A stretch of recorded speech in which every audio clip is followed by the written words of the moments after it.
చిన్న మాట వింటారా?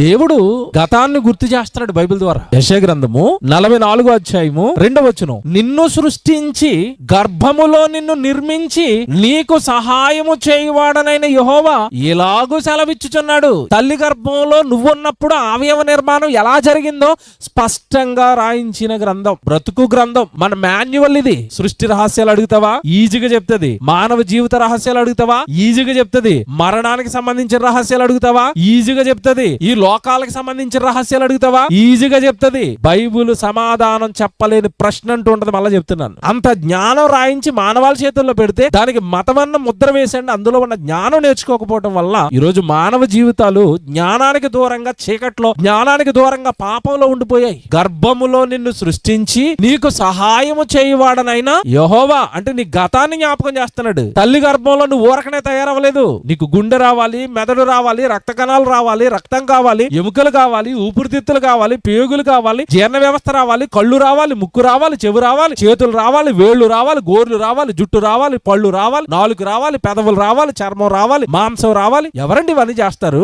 ఎవరు చేశారు ఇవన్నీ? భూమి మీద ఉన్న వాళ్ళు దీనికి ఏదైనా రిపేర్ వస్తేనే చేయలేక చేస్తుంటే ఈ శరీరంలో ఉన్న ఏ అవయవాన్నైనా భూమి మీద ఉన్న ఏ మనిషి అయినా చేయగలరని మీరు చెప్పండి. తల్లి గర్భంలో ఈ నిర్మాణం చేసింది సృష్టికర్త.